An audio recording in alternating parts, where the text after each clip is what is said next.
ఇంకా మనీష అయితే నెట్టేయడంతో అందరి ముందు బూచి అలా వేషం వేసుకొని వచ్చాడని చెప్పేసి అందరి ముందు తెలిసిపోతుంది.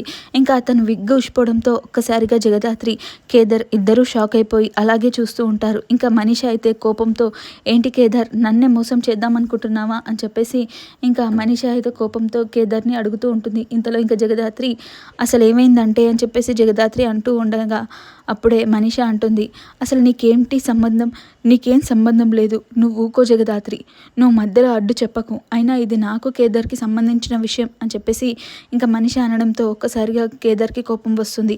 దీనంతటికీ ఇంకా జగదాత్రికి సంబంధం ఉంది, అసలు జగదాత్రియే దీనంతటికీ కారణం అని చెప్పేసి అంటూ ఉండగానే ఒక్కసారిగా ఇంకా నిషి అలాగే వాళ్ళ అత్తయ్య ఇద్దరు షాక్ అవుతారు. ఏంటి వీడు నిజం చెప్పేస్తాడా ఏంటి అని చెప్పేసి వాళ్ళైతే షాక్ అవుతూ ఉంటారు.